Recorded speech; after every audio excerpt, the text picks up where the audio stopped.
Welcome to intellectuals Avenue. आज हम Robert browning की जिस पोइम को डिस्कस करेंगे उसका टाइटल है meeting at night. Robert browning एक विक्टोरियन पोइट है जिसने ये पोइम 1845 में ड्रामेटिक रोमांसेस एंड लिरिक्स में पब्लिश करवाई। ये पोइम टोटल 2 सेस्टेट्स पर कंसिस्टेड है। सेस्टेट का मतलब है 6 लाइंस पर consisted stanza.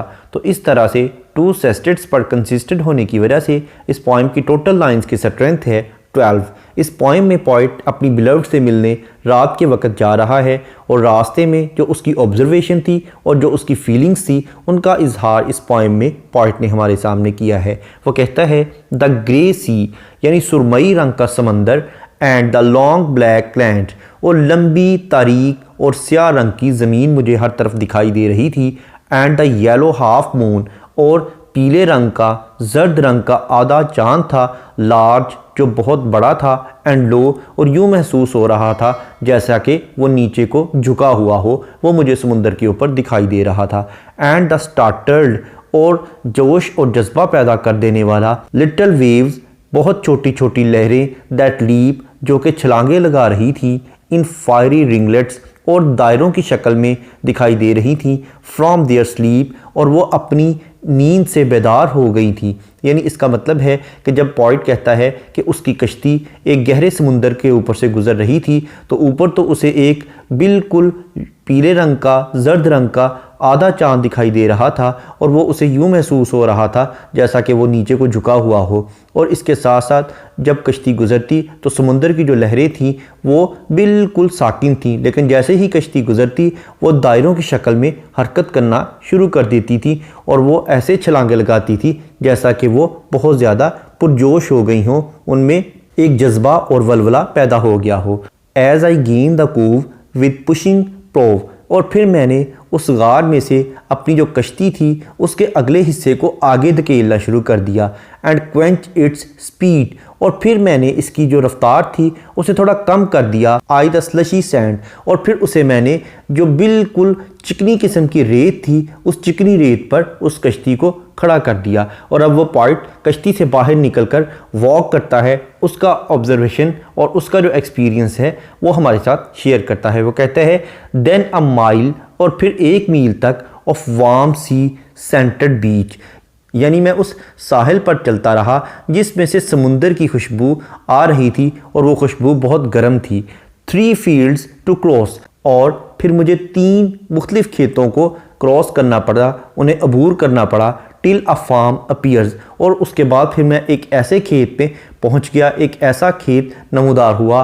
A tap at the pane, कि वहाँ मेरी महबूबा का, मेरी बिलव्ड का घर था, वहाँ जो उसकी खिड़की का शीशा था मैंने उसको हल्का सा टैप किया, यानी थोड़ा सा नॉक किया, उसे खटखटाया। The quick sharp scratch and blue spurt of a lighted match, और फिर उसके बाद एक माचिस की दियासलाई जली जिसका नीला रंग था और वो बड़ी जांफिशानी से नीले रंग की शक्ल में जलना शुरू हो गई। And a voice less loud, और फिर मुझे एक ऐसी आवाज़ सुनाई दी जो कि बहुत हल्की थी, बड़ी धीमी थी। Through its joys and fears, उस आवाज़ में खुशी भी थी और खौफ भी था। यानी जो उसकी बिलव्ड की आवाज़ थी वो पोइट को सुनाई दी, उसकी बिलव्ड ने ही दियासलाई जलाई और उसकी आवाज़ में खुशी भी थी और खौफ भी था। Than the 2 hearts beating each to each, लेकिन वो आवाज़ ज़रा मध्यम थी, उससे बहुत तेज़ आवाज़ उन धड़कनों की थी जो कि हमारे दोनों के दिल धड़क रहे थे। यानी पोइट और उसकी जो बिलव्ड है, इन दोनों की हार्ट बीटिंग से जो आवाज़ पैदा हो रही थी वो उनकी ज़बान से अदा होने वाले अल्फाज की आवाज़ से बहुत तेज़ थी।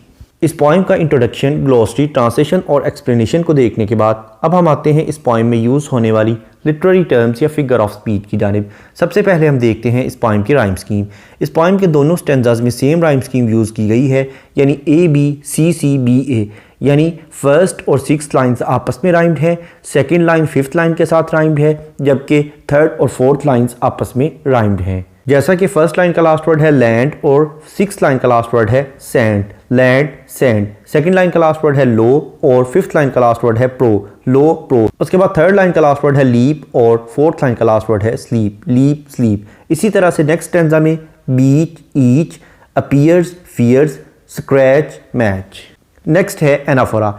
एनाफोरा का मतलब है बिगिनिंग ऑफ टू और more than two lines with the same word, दो या दो से ज़्यादा लाइनों का एक ही लफ्ज़ से शुरू होना, जैसा कि लाइन नंबर 2 और 3 ये दोनों एंड दा से स्टार्ट हो रही हैं। नेक्स्ट है एंजाइममेंट।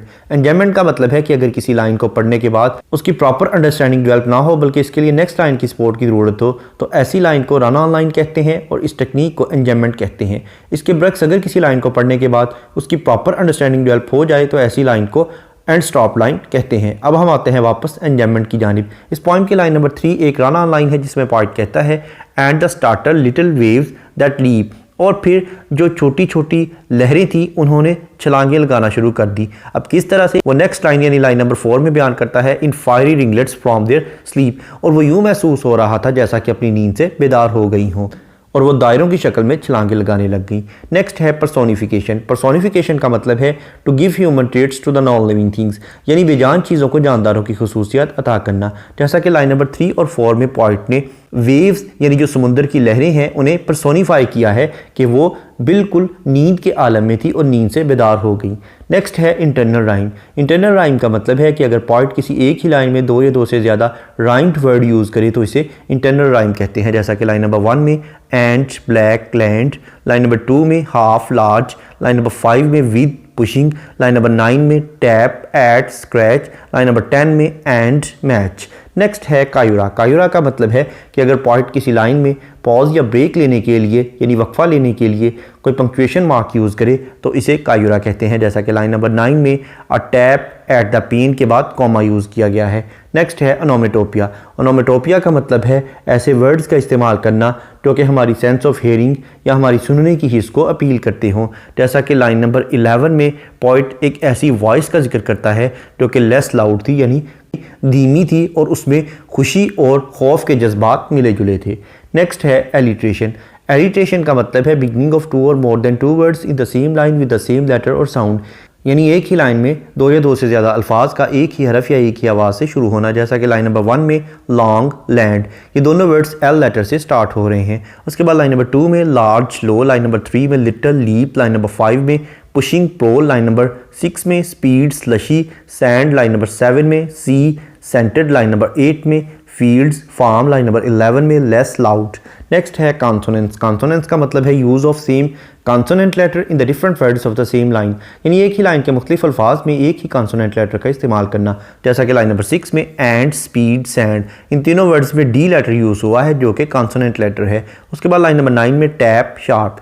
नेक्स्ट है एसोनेंस। एसोनेंस का मतलब है use of same vowel letter in the different words of the same line, यानी एक ही लाइन में मुख्तलिफ अल्फाज में एक ही वावल लेटर का इस्तेमाल करना, जैसा कि लाइन नंबर 1 में एंड ब्लैक लैंड, इन तीनों वर्ड्स में ए लेटर यूज़ हुआ है जो कि वावल है। उसके बाद लाइन नंबर 2 में हाफ लार्ज, लाइन नंबर 5 में विद पुशिंग, लाइन नंबर 9 में tap at scratch, line number 10 में एंड पैच। इसके अलावा पोएट ने बहुत से इमेजेस भी यूज़ किए हैं, जैसा कि grey sea, long black land, yellow half moon, fiery ringlets, cove prow, slushy sand, warm sea scented beach, tap, pane, hearts. इसके अलावा पोएट ने अपना सफ़र का हाल बयान करने के लिए बहुत ज़्यादा हाइपरबोली का सहारा लिया है, यानी बहुत ज़्यादा मुबालगा आराई यानी एग्जैजरेशन से काम लिया है। उसके बाद अगर हम इस पोएम के थीम को देखें तो इसमें लव और लव में कंसिस्टेंसी का जो एलिमेंट है उसको पोएट ने बयान करने की कोशिश की है। यहाँ पर ये पोएम इख्तिताम पजीर हुई। रॉबर्ट ब्राउनिंग की दीगर पॉइंट्स को डिटेल में समझने के लिए इसी चैनल यानी इंटेलेक्चुअल्स एवेन्यू पर रॉबर्ट ब्राउनिंग की प्लेलिस्ट को विजिट करें। इसके अलावा जिन लिटरेरी टर्म्स का जिक्र इस पोएम में किया गया है उन तमाम टर्म्स को डिटेल में समझने के लिए इसी चैनल पर लिटरेरी टर्म्स की प्लेलिस्ट को विजिट करें। इन दोनों प्लेलिस्ट का लिंक नीचे डिस्क्रिप्शन बॉक्स में मौजूद है। Thank you for attending this lecture.